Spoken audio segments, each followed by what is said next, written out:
Michelle. This is Deborah Razzo, and I'm the founder of the Women's Real Estate Network. I'm here with one of my favorite women, Michelle Bosch. Michelle is actually our featured speaker this month at our REN event. That REN event is actually going on in just a week. It's on Wednesday, February 21st. You can see the ticker tape below. You can go to renmonthlymeeting.com to register, but you'll want to know what you're registering for. And Michelle has a unique niche. I call it a unique niche because I think that it's not thought of right off the top of your head. When you think about real estate investing, I don't think you think of land first. You think of tenants and toilets and rentals and things like that. And to be honest with you, I don't have any land yet. I'm gonna put that pause in there. I have purchased land and built on it, but I have never really purchased land to keep. And Michelle, first of all, how did you get into land? So give us a little story there. So quick background. Thank you so much for having me. I am super excited, to be the guest speaker next week for REN. Yes, this is a very little known strategy that we have been using to pretty much, quietly make millions in a space that nobody pretty much thinks about. Like you said, most people, when they think about real estate, even when my husband and I started looking into real estate, the very first thing that we looked at was houses. And what we quickly realized is that house wholesaling, specifically what we were looking at back then, has an incredible amount of competition. Number one. Number two, we were beginning investors. We had never done anything in real estate. And so us really understanding how to estimate repairs, how to deal with contractors, how to rehab, how to, secure financing, all of that was like beyond the scope of what we knew, when we started.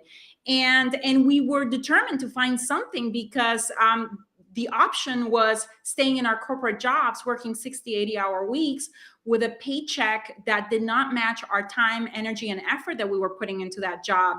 And so I remember going to an auction, a tax deed auction in California, and recognizing that a lot of the properties that were going up for sale were actually pieces of land.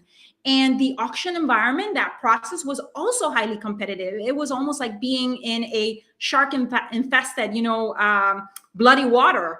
And so it dawned on us, what if we were to reach out, to the owners of vacant land years before their properties go to auction or tax lien or tax deed auction, and we try to buy those properties at a discount. And so over the years, over a period, I would say 2-3 years, we developed a methodology, what we call the land profits method, to purchase properties for anywhere between 10 and 40 cents on the dollar, and then turn around and sell those for a quick wholesale cash, or sell those using seller financing, which is amazing because we always hear that, land does not cash flow, but we are able to, for example, put a deal under contract for $8,000, have $1,500 in closing costs, find a buyer that is willing to buy and put down $10,000.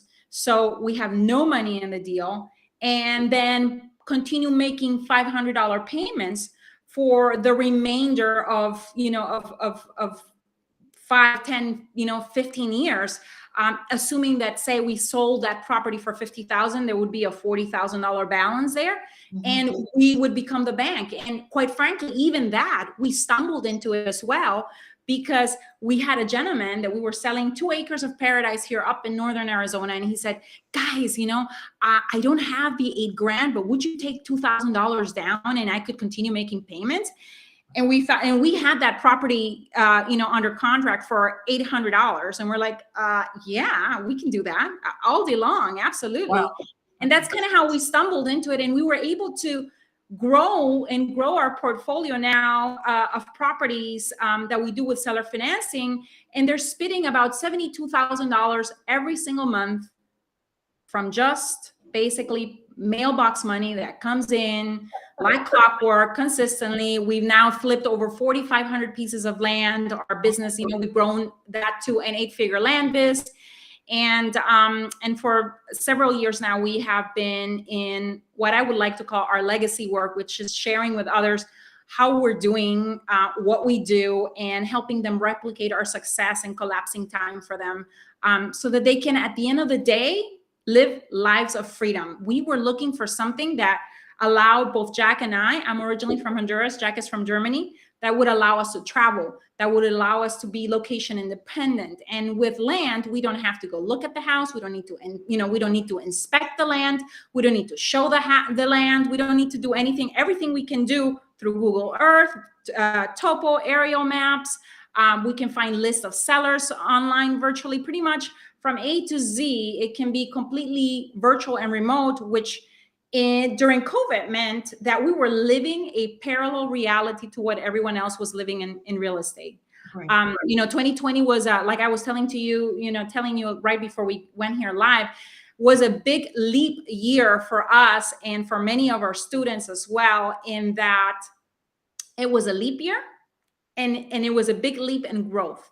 Because now, due to COVID, we have now about 50 million additional people that are working from home, that are potential buyers of land, that want either an infill lot in the city, path of growth, maybe 2-5 acres, about an hour away from a big metropolitan area, or that are simply looking to buy recreational land, a little bit more in the outskirts, a couple of hours outside of a big city, where they can go and recreate and have fun with family. And because now, we have this, we've normalized this culture of, of working from home and working virtually.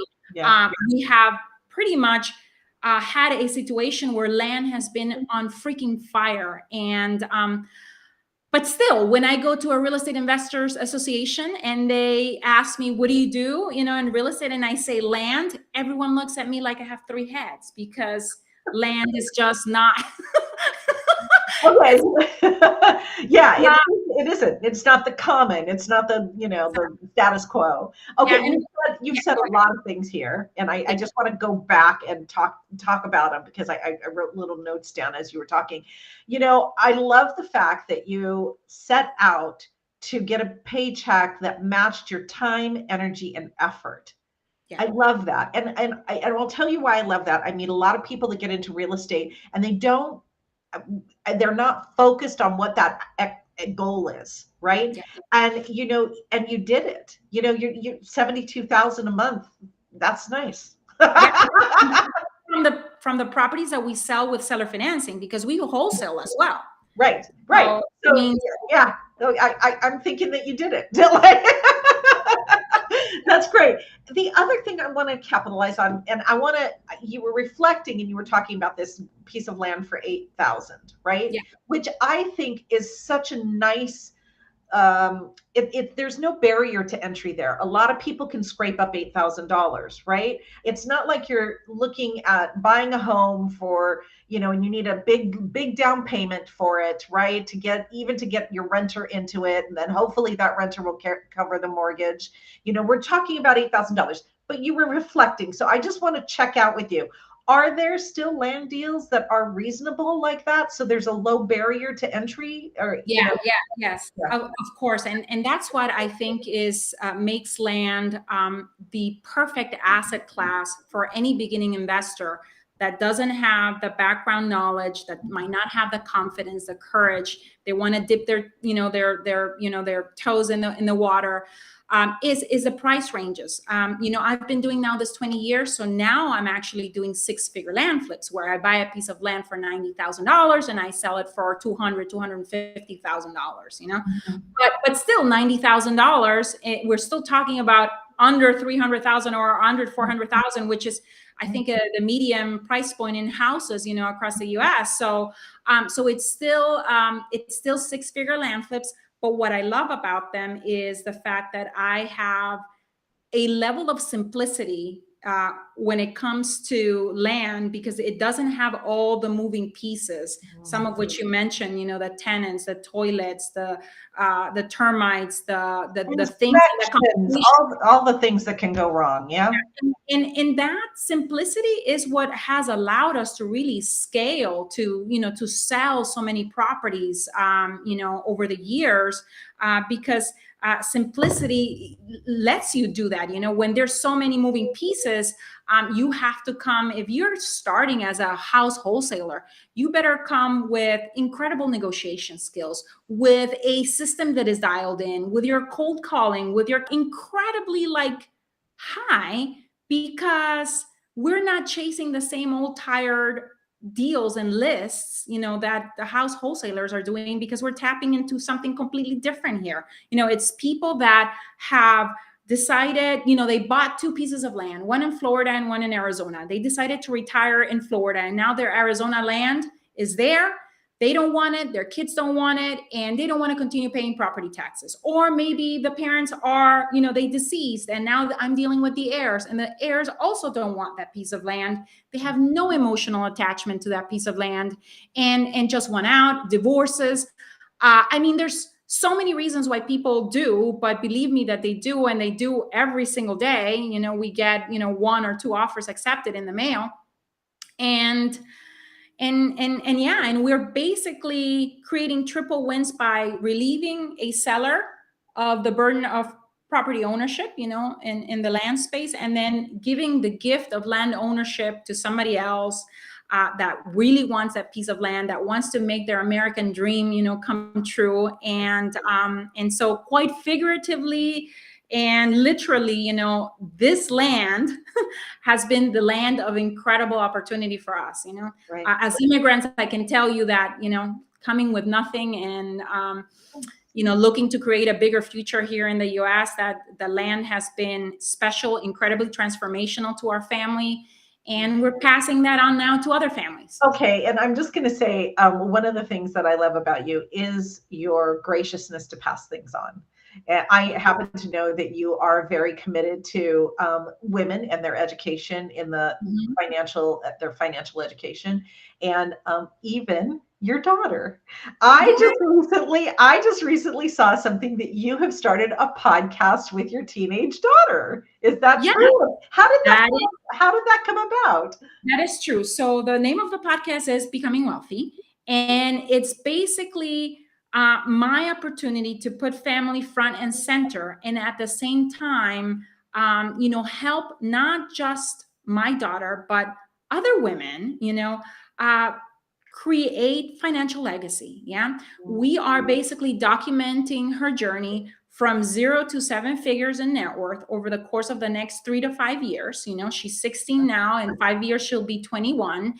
And it gives us an opportunity to bond, for her to communicate, to improve on her skills on communication, on camera presence, to come out of her shell, to find her voice, and at the same time expose her basically to amazing women in both real estate and just entrepreneurs, female CEOs that can become role models for her, so that she can start owning and really stepping into that identity of becoming a wealthy woman. And so I'm first trying to build her capacity, because I think that before we talk about a higher income, but let's be clear that before a higher income materializes, you need to start with capacity. After capacity, once you have capacity, you start stepping into identity. And because of that new identity, you're able to create the higher income. Right. And so that is basically what I am trying to accomplish with that podcast. And I didn't have a whole lot of female role models when I was starting 22 years in my real estate investing career. To this day now, we continue to do land. We have a portfolio of single family homes as well, but we also do large multifamily because we're able to bring the profits from our land and invest in what I like to call forever cash assets, which are multifamily assets. Right. And even there, Deborah, there's not a whole lot of women either. In large multifamily. We're slowly infiltrating. We're slowly infiltrating. I'm so excited of so many women now that are, multifamily investors, either passive or active, syndicators. We need many more at the higher levels of finance, you find there's less and less women, but I think there's more of us, kind of coming to the forefront of all of that. We're almost like at a critical mass. It's an amazing time to be a woman and to be a woman in real estate investing. Yeah, it's like our time has come. Our time has come, and I feel like what you said is so true about the change in your identity and the change in your, I talk about pouring into women, and not only about improving their net worth, but improving their self-worth. Because the truth of the matter is that the transformation into larger, being able to steward larger amounts of money is an internal transformation. Like that has to come first, right? We have to invest in that first. I am so happy that you're doing this with your daughter. My daughter is a little older. She's in her 30s, and I'm going to send her over to you, and you're going to be her surrogate mother. It would be my pleasure. Wait till she sees this. Oh, I'll be in so much trouble. Anyway, okay. So let's talk about what you're going to talk about next week. Michelle is going to share with us more of her knowledge about land. If you're interested in learning more about land, I think the time is right. That it's low cost to entry. Please register now at redmonthlymeeting.com. It is happening Wednesday, February 21st. It's from 5 to 6:30 Pacific Standard Time. And Michelle's going to be sharing with us for a good hour. You'll be able to ask questions and everything. So I'm going to basically go into a deep dive into the details of, how to find the best areas, because not all areas are created equal. I'm going to basically show you where to get sellers, the list of sellers, where do we do our data pools from, how to make offers, how to value land, how to market properties, and how to basically consistently have deals coming in, Oh, I love it. Yeah. So that goodness always is coming. And, I always say, people are always looking into a lot of real estate education, because sometimes they want motivation. But when you have checks coming in, and cash injections coming in every single month, those are enough motivation. Exactly. Fabulous. Absolutely. And like Deborah said, it's a lower price point entry, but that doesn't mean that you're not able to create equal, if not bigger profits that traditional house wholesalers do, without any of the hassles that they have to deal with. So let's be clear. I have, for example, women that have come into our program that, in a time frame of 9 months have closed 27 deals. And that has meant $300,000 in a leap of income for them and for their family, have been able to retire a spouse. And in year 2 are looking at being on track for $750,000, and possibly year 3, 7 figures in net profits just from land. So it's an evolution, I'm talking about a woman that didn't have any real estate background, and she's doing fantastic. And many other women are driving and are thriving in our program, I think, because of the simplicity that comes with land, for sure. Right. Yeah. And I think it's not like it used to be. I mean, there used to be this whole pre-internet, you had to go to the county and look up things. Things have gotten so much easier now after COVID with online access to things, right? So it's really the right time to be looking into this. Once again, click the link below. Come join us next week. I can't wait to see you. Thank you so much, Michelle, for joining me today. Really appreciate it. Thank you so much, Deborah. I'm excited, looking forward to connecting with the ladies and getting to know you next week. Okay, thank you.